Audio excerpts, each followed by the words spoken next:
On the low end, my students make about 80,000, right? On the high end, I've seen offer letters from 160. Can you make more? Absolutely. I was just listening to a podcast today from the HR from Booz Island. She's looking for people who they can groom, who they can teach. They're just looking for you to have base knowledge of the subject, right? And have the readiness and the willingness to be able to learn this information that they're teaching you. And a lot of companies are, paying. Yeah, man, it's all types of things, man. People just talk themselves out of it. Oh, I don't be touching computers. I don't even look at computers. I don't even know what a computer is. It's just like, man, you making it way harder than it is. Like, shoot, I wasn't on the computer all the time. I was a restaurant manager, man. We was pushing paper, or I had a carpet cleaning company. I had all different types of jobs where it wasn't even sitting behind a desk all the time and stuff like that. So it's definitely not as difficult as people make it seem.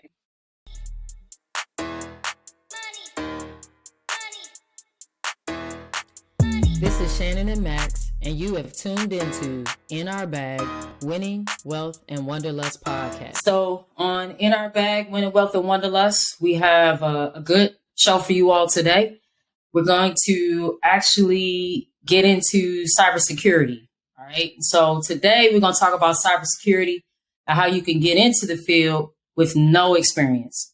So we have a special guest today. We have Mina, who's actually the owner of JL Global Tech. She has her own cybersecurity training company, and we're actually really glad to have her on today to talk about how to break into this industry, try to dispel some of the myths. We hear she got the cheat code. We're gonna see what she has to share with everyone. So how you doing today, Mina? I'm doing great. Thanks for having me, man. Like, this my second podcast, back to back. So I guess I'm doing good out here. I'm doing good though. Thank you. That's good. That's what's up. What's going on, Max? It's been a minute.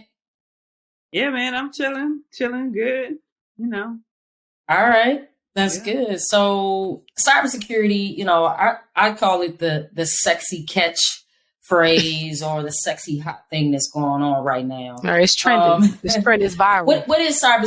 Yeah, it's trending.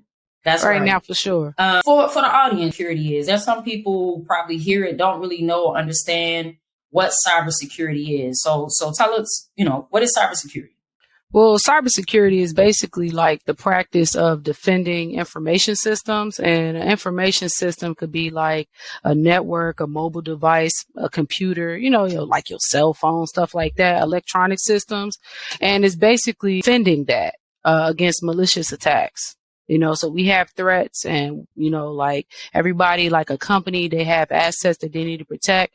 And so they will hire a cybersecurity professional so that they can protect those assets, because those assets for businesses are valuable. We're talking about getting into this industry, even though it's trending and it's a hot topic with no experience. How would an individual go about getting into cybersecurity with no experience? How would they start by doing that?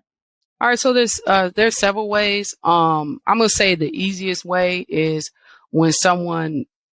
the easiest way is obviously somebody gives you a chance, right? I'm working in help desk, and somebody hooks me up and says, you know what, I see a bright future for you. You look like you could progress into cyber, so I'm gonna give you a chance. So there's that.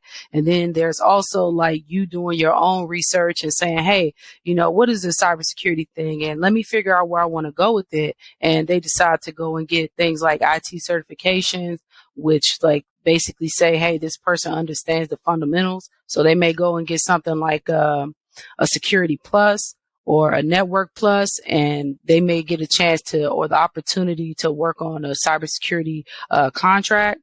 And there's ways like basically come to places like me, where as some of my students, they don't have any certifications at all, and they basically receive on-the-job training, so they know how to perform the essential tasks of the job.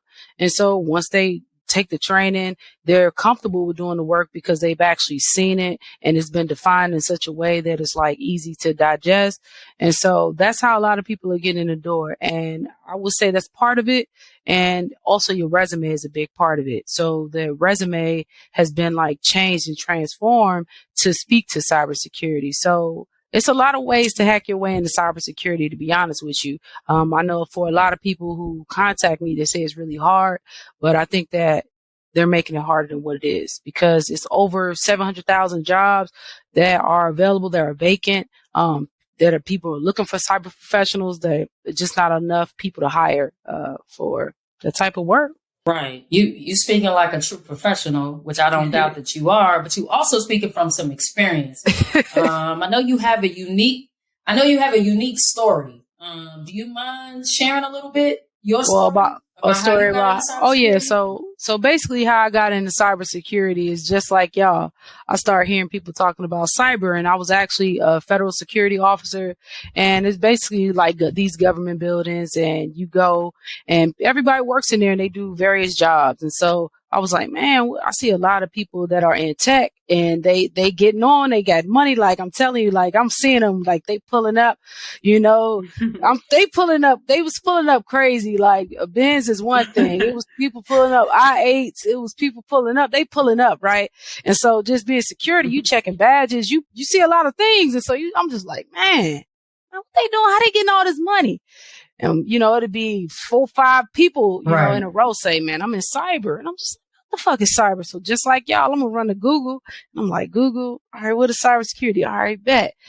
But how do I do it? How do I get on? And so the first thing I told myself was I need to get a certification, because I don't know if you guys know, but I don't have a degree. And since I don't have a degree, certifications is one of the first things, like, you like, all right, you got to add some sort of value to yourself.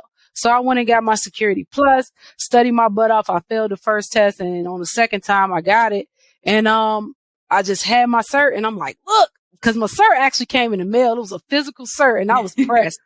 So I went to like some people that I was cool with that worked in the building. They worked in my building. I'm like, look, man, put me on. I got my Security Plus. I was reading the book every day. They saw me. They was like, good job. But when I had that cert and I was like, look, put me on, they was like, good job. And that was it. And so I really expected them to like put me on, like get me a job. And they was just like, that's what's up. Good job. And kept it moving. And so I'm just like fumbling just like everybody else, going from YouTube to different things like that. And just kind of really talking to a lot of people, trying to figure out who gonna put me on. In fact, long story boring, nobody helped me. So everybody was proud I got my Security Plus, but could nobody help me. So a lot of the hurdles that I was trying to figure out was like, why I'm not getting picked? Number one, nothing about my resume spoke to cybersecurity, right? Yeah, I read a book, I got a cert, but nothing on my resume said that I should hire you for cyber. Like, you know what I mean? You're not the only person that has a Security Plus. So I knew another advantage of me not having a degree was to say, you know what? I'm in the security field, and in the security field, they have these things called security clearances, and security clearances hold weight like a degree, and especially in the DMV area. I'm on the East Coast. So I was like, you know what? Let me go ahead and, let me try to get my security clearance. But my current job, my wife was pregnant at the time, and my current job wouldn't allow for me to get my security clearance through them. They was like, no, you don't want to work this shift. You don't want to work that shift. They were just trying to make it difficult, but they was giving certain people clearances. So I went and worked the overnight job at the State Department. And at the State Department, they don't play around. Like, they going to give you your top secret. So when I found out that they was giving out top secrets, I did everything I had to do to get it. Long story boring. I did a lot of stuff. I finessed. I did whatever I had to do. But once I got that, it was a wrap. It was a wrap. Once I got that, and I took Oracle, I took several cybersecurity classes, and, that's what really skyrocketed, my career, and, took me to the next level. That's what it was. Okay. Cool. Ooh, okay, yeah, that's why I said you speaking from experience, and I happened to talk to you and find out your story, which I thought your story was very unique. Yeah, I appreciate you asking me. I didn't even realize it was a story, but for a lot of doors, it took me 3 years to get my first cybersecurity job. 3 years, and it was a long road, and I felt a lot of ways about a lot of people along the way that wouldn't really help me get on, but that really helped me. So at the end of the day, that's probably why I'm teaching courses now. because I know what it feel like to be the underdog and motherfuckers Well, not yeah, trying to help. everything. They act like it's a secret. Like, it's not a secret. Right. Tell people. Put people on. Right. Like, Right. They gatekeeping the cybersecurity job. they gatekeeping the sauce. But see, if that hadn't happened to you, I'd been just like them walking if that hadn't past happened to you, S550, like, right. But it's my bad. Then that led you to start your that led you to come up with the idea for your course. So tell us about that. Tell us about your cybersecurity course and how that came about. Well, how the course came about, to be honest, was when I used to work on posts and I was still doing security.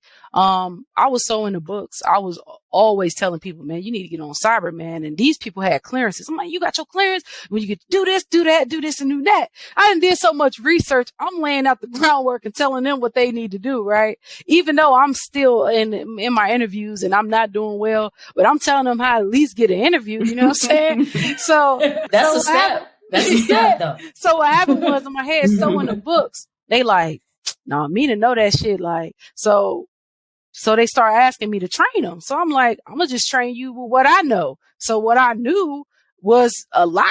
And they was like, all right, damn. All right, cool. So they started taking it serious, and one person basically got a job, and he got a job before me, and I trained him. I coached him, I interview questions, everything. And this fool wound up getting a job, and his job was paying him like $110,000. And at the time, I'm still sitting in my security uniform, like, oh man, how the fuck is not working for me? Wait, let's stop.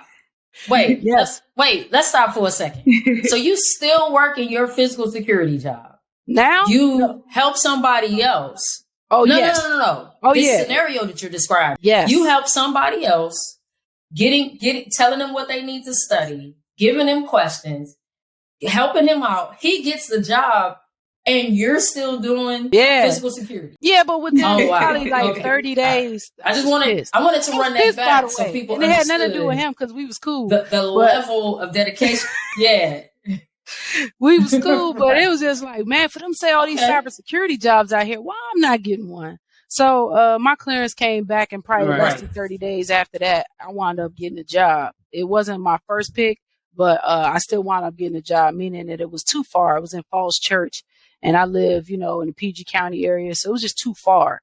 I didn't really care for it, but yeah, I wound up getting a job. But I started training people because they kept asking.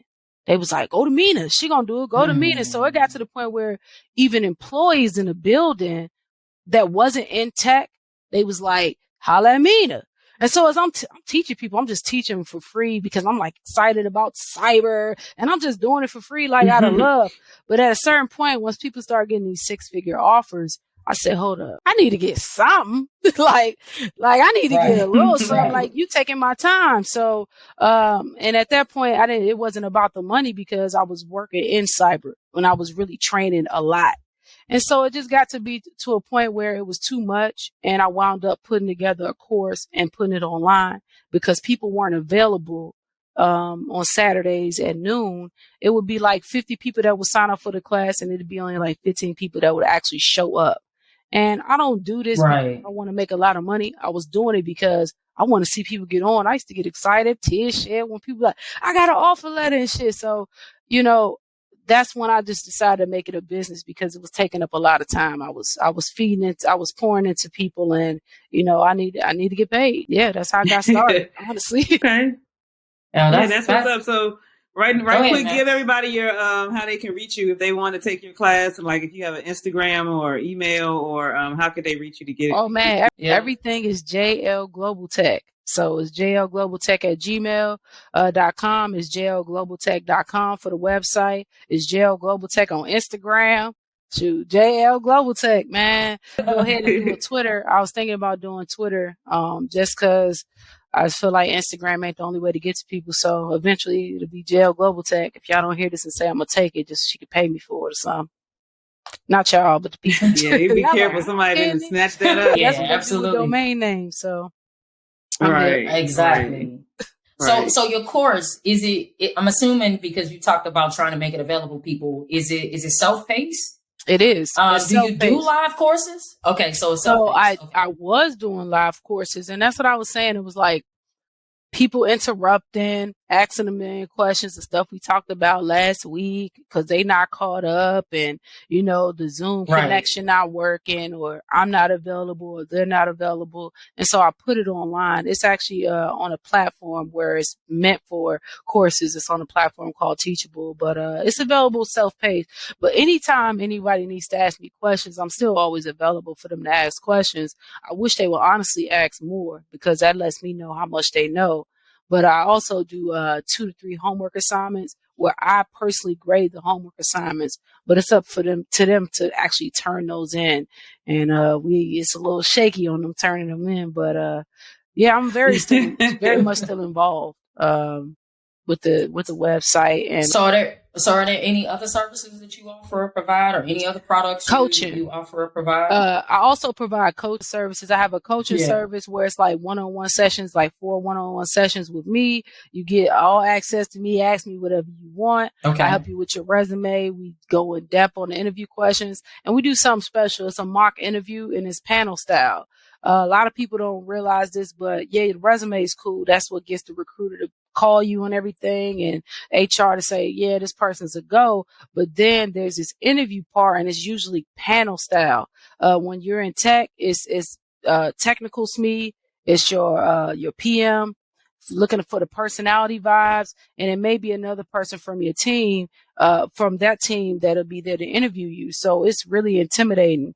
And so since it's intimidating, I like to do, for the one-on-one sessions, panel style interviews where it's myself and 2 other SMEs, and we basically grill you, man. We're going to go in, we're going to grill you. And it's intense, but it just gets you prepared, because a lot of people are nervous, especially people who are new to the field. I myself, I was nervous to be in an interview setting. It's intense when it's a new career, it's something new to you. So I really focus on interview questions and answers, and I highly focus on the interview part. So just making sure they're prepared as far as like how you sitting, what you wearing from the top up, because a lot of them, the interviews now, they on Zoom. So, just getting them ready for what it's really going to be like. That's the difference between JEL Global Tech and other courses that are similar to mine. I think we really focus on positioning you doing something that I actually do at work, and I'm giving you what I do at work. And then on top of that, you're more prepared for the interview, because the interview is what makes or break you. So a lot of people don't focus enough on that. And so interview for me is what took me 3 years, and resume. So I know for you, some of my students take about 90 days, 60 days after they finish the course to land a job. The people that are taking it serious. So, that's just really what it is. And, we really focus on coaching and interview. And I got interview questions and answers, an ebook coming out too. So I forgot about that, but I don't know how, because that's all I've been working on. So in February, I'm going to Oh, okay. So they definitely gotta find you on Instagram then, so they can be looking out for those man, questions. It's only going to be $10, man. $10. So for everybody. Yeah, that's good. Yeah. It's meant to be for everybody. So with that being said, you have your training courses that you have on your website. You're working on an ebook. You offer one-on-one coaching. Just in general, though, if somebody did want to get started, right? They want to get started now, or they want to make a transition from the current industry or current field that they're in, can you just drop some nuggets, give some information for people, and what those next steps should be the moment they see this show? I would think mindset. I'm going to say mindset is going to be the first thing you need to focus on, because everybody don't have 3 years to wait like me, where it took that time, and, it took frustration, anger, all types of things. So your mindset is definitely going to be the first thing that you need to get intact, and, just get yourself prepared and let yourself know that you're worthy of this. I personally didn't work jobs in the past where I was always in the office and working with a computer. So for some people who work different type of jobs, it's intimidating. But if you tell yourself that you could do it, and you know you could do it, it's not as difficult as people make it seem. There are technical roles, and then there are non-technical roles. And what I teach is a non-technical role, which means you can roll right into it. As long as you can read and write, you could do it. So just knowing that you can do it, and don't doubt yourself as much. I think it's going to be the first thing you need to do. Work on your mindset and just know that you could do this, right? And then I would say the second thing is pick and choose what you want to do. Like, it's so many different things in cyber, so many things in tech in general. Like, you kind of got to narrow your search, look around a bit, listen to some cyber news, watch some YouTubes on different fields. There's so many different things. You can go into coding, you can go into information security, you could go to a lot of different things, man. So just really narrowing down the search and figuring out exactly what you want to do in tech.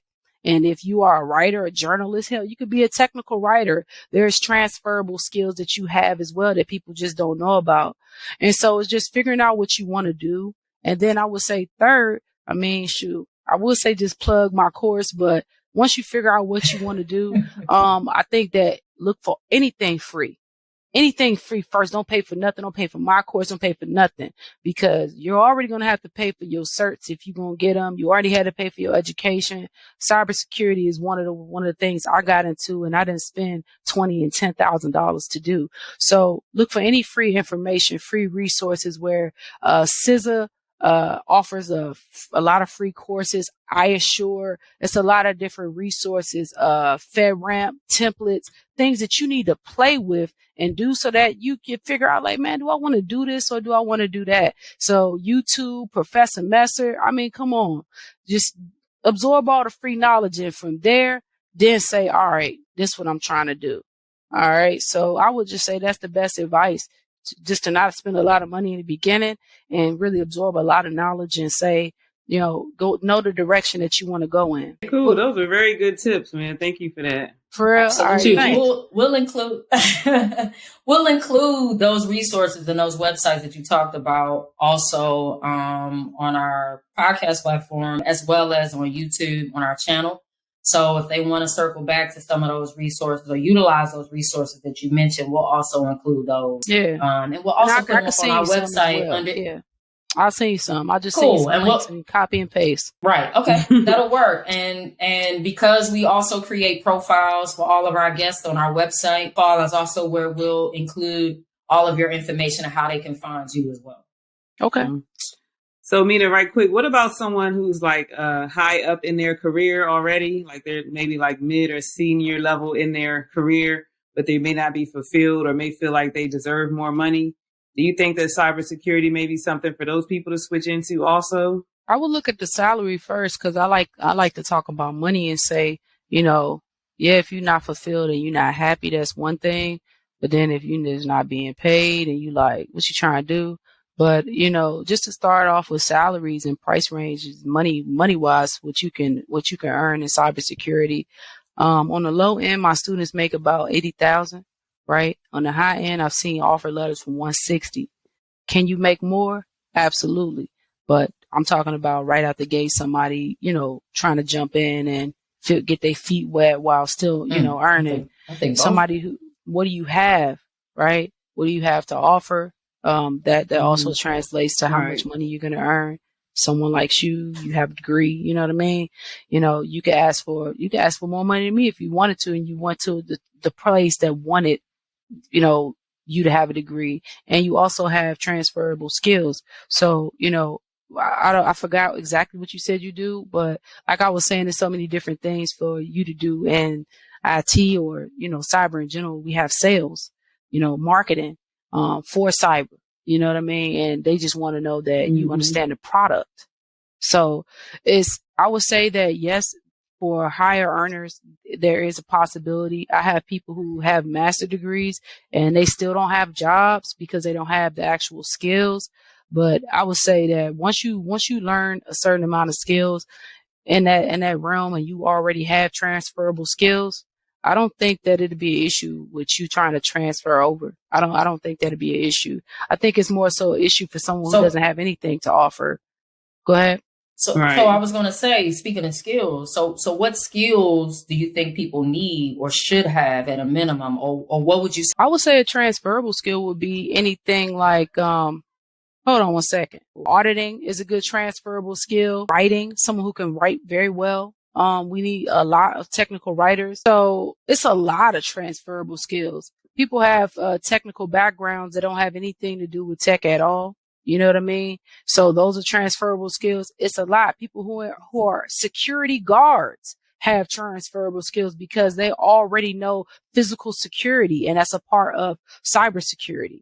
So a lot of security guards easily land jobs in cyber because they already have that physical aspect of access control and things like that they understand. Active Directory and things like that, they kind of already understand those things. They just have to be taught to them in a different type of way. But it's so many transferable skills that people don't know about. So a lot of people who are in management, that's a huge transferable skill. So someone who's in management, they can get in something called a PMP, where you can basically manage cybersecurity projects and things like that, where you wouldn't have had to. I have a colleague who lives here in my neighborhood, and he didn't have any prior, cyber knowledge, but he was able to land a cyber PM job.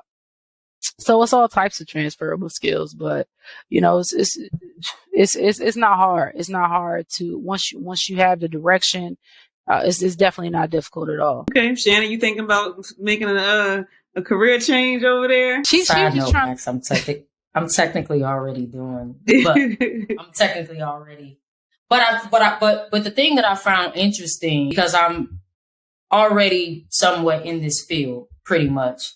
What I found interesting is your approach to it, right? And your attitude towards it. Like the fact that you just ran off all of those transferable skills, which I don't think a lot of people think about. You're 100% correct about physical security, right? Because when you think about assessments, when you think about cyber readiness and inspections, when you're talking about auditing and audits, like all of those things that people don't think about because it requires a certain knowledge base. And it requires you used to doing very similar processes. It's things that people are doing already that they don't realize they're doing. It's just being applied in a different way or to a different industry, right? And so the fact that you've been able to kind of capture that and bottle that up, and you understand and recognize that, and you're able to explain that to people so that it's relatable, right? Because that's the whole thing too. Like people need to have that confidence, like you talked about, where it doesn't feel overwhelming to them. It doesn't feel like it's something they can't accomplish. Right. Finding that commonality in those threads and the things that they can use that they already have will make that transition even better. And it'll make them feel more comfortable and confident about them making a move into cybersecurity. Right. Nurses. So, like, come on, you can go on for days, like, for real. you still. Seriously, because HIPAA, like nurses and stuff, they really do have a good understanding of the HIPAA rules and regulations. They could switch right over to audit in a minute and be auditing information systems. Like, seriously, because they already know what the requirements are. So, yeah, man, it's all types of things, man. People just talk themselves out of it. Oh, I don't be touching computers. I don't even look at computers. I don't even know what a computer is. It's just like, man, you making it way harder than it is. Like, shoot, I wasn't on the computer all the time. I was a restaurant manager, man. We was pushing paper, or I had a carpet cleaning company. I had all different types of jobs where it wasn't even sitting behind a desk all the time and stuff like that. So it's definitely not as difficult as people make it seem. And I can also speak from experience, you giving people training or showing them the path to get the training if they go out and get those certs, and how instantly they're already more valuable, right? They're already valuable, but they already can go in demanding more money than what they were making before. Oh, definitely. I know that because from experience. You have to give them experience. You give them experience, they got it, and now they're like, oh, well, right. You talk that talk in the interview, write your number down. What you want? You write it down. How much money you really want for real? Like, it's about speaking confidently and really knowing your stuff, knowing what you're talking about. Right. And they're looking for experienced people. They're not looking for everybody to have a master's degree and all that. They're looking for the experience. I was just listening to a podcast today from the HR from Booz Island. She's looking for people who they can groom, who they can teach. They're just looking for you to have base knowledge of the subject, right? And have the readiness and the willingness to be able to learn this information that they're teaching you. And a lot of companies are, paying for you to even go back to school, or paying for you to get whatever cert you want to get. And that adds value to you, and you didn't even have to pay for it. So, you could finesse your job right now, probably, if you're in project management, and say, hey, I'm trying to get my PMP. They can be like, oh, what's that? And then, they be paying for it, and then you out the door in the next couple months because you done found you a cyber job. So it's just crazy. The moment man. you get that, yeah, I definitely know and understand that. This is all good information. I like your spin and your attitude about it and your take on it. We all have a story, and a lot of times the best are those that are from personal experiences and the things that we've been through personally. And the fact that you're willing to give back in a way, because you're still giving back. It's still your time that you're dedicating. You putting those personal touches on everything, and you really are truly, genuinely trying to help people out. Yes, you realize early that I can't keep giving this information out for free, and I commend you for that. Had to put a number on time is money. I still do a lot of stuff for free. Right. I do a lot of free consultations. I do resume review and feedback. It's people who don't take my course. People just trying to figure out why they can't get a help desk position. And sometimes it's just like, oh, okay, well, I see you went to school. That looks good. And then I, doing a quick assessment of their resume and give them feedback. I do that a lot. So if you follow me on my Instagram, JL Global Tech, sometimes I announce that, hey, I'm doing free resume feedback and review, whatever. So you got to give back in some way. Eventually, once I transition to Atlanta area, I want to get into the schools and, talk to the kids because, they're a lot smarter than me. These kids smart, man. These STEM science that they going to, they get on the really computer. sharp. Yeah. They getting sharp, man. AI is coming up. And they're starting them early. And as they should. Yeah, as they should. That's what I'm going to do to my kids. They're starting them early, too. That's what I'm going to do to my kids. My son interested. I can't say my daughter, though. And as they should. I mean, as they should. They need to because, it's really not enough of us. Not enough of people of color, number one. Not enough women. That's for sure. They're always doing women initiatives. They're always and it's also just not enough people in general that work in this field. They're always looking for talent. So, the best thing you could do if you somebody trying to get in here is, man, just sharpen your skills and figure out what you want to do and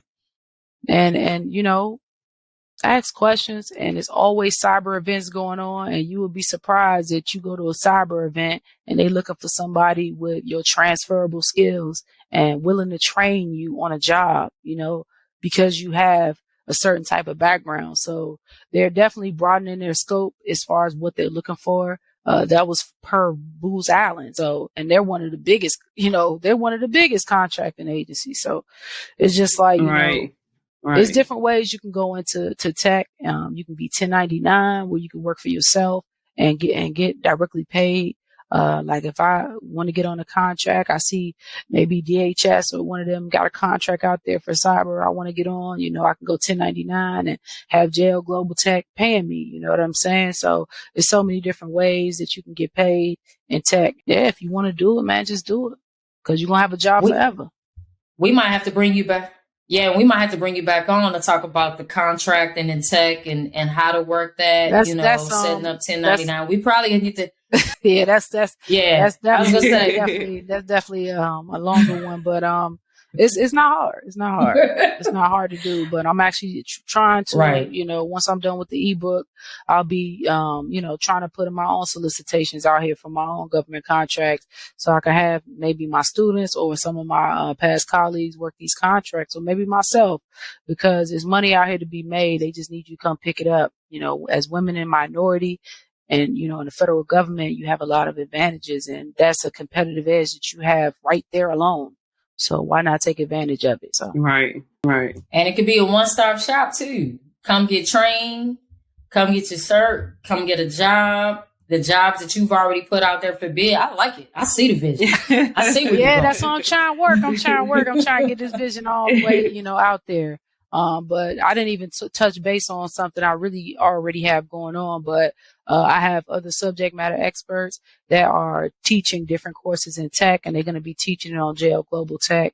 I have a social engineering course coming out by one of my colleagues. And so it's going to be, different people. I'm looking for coders. We're looking for coders right now to teach courses because what it's about is people who are actually doing the work, not people talking about, some a book wrote 10, 15 years ago. This is tech, man. Things change every day. So I want to have teachers that are actually doing the work and showing you what they do at work. Right. And that's the difference in my course now. I'm showing you what I already do. right? And then you go talk that Right. talk to the people. So if a cloud engineer or, you know, a DevOps person come on and show you what they do, that's going to be the difference. And so that's why I'm looking at my group of people to try to teach more courses, because I mean, people want the info, and unfortunately the universities aren't doing what they need to do to help people land jobs because they're not giving them that experience part. So. Right. Tell me about it. I went to school with the information systems degree, and one of the things that we wanted them to do was to offer more courses for certifications even then, you know, because the degree is not the end all be all. In most cases, they want the experience and they want the certs. And that's been the case. I got a question. Really for the last 20 years. How did your degree help you when you got to your first job in IT? Did your degree show you what to do at work? Show you what you was going to be doing? No.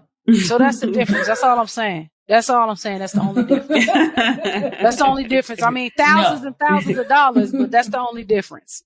That's the main difference. And so that's why I'm trying to get more instructors that, you know, who have at least 10 years of experience, teach these courses under JL Global Tech. So if y'all know people, y'all know coders. I'm currently looking for DevOps coders, and cloud, anybody dealing with cloud. Whether it's AWS, Microsoft Azure, those people who are super technical and really know their stuff. I'm looking for them to join JL Global Tech, so you know that they could help more people out, transition into tech, and give back, make money as well. Everybody's happy. So, all right. Cool. That sounds good. So, again, we appreciate you for coming on. Thank you. I'm Sorry, sure our audience would be. No, you good. You good. No, trust me. By the time you good. So, we appreciate it. We really do. Sharing the information, dropping the knowledge, and actually, you know, providing amazing resources for people to go to make this transition into cybersecurity.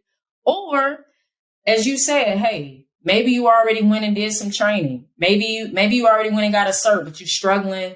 You can't get a job. You don't know why. Maybe it's your resume, or maybe this needs some additional information. You definitely put out some things that they can use, as well as you, of course, as a resource to be able to get some additional help. So we thank you for coming on In Our Bag. Thank you. As we always do, we're going to end. Hey, no problem. Make sure y'all go check out her Instagram, check out the website, and until next time.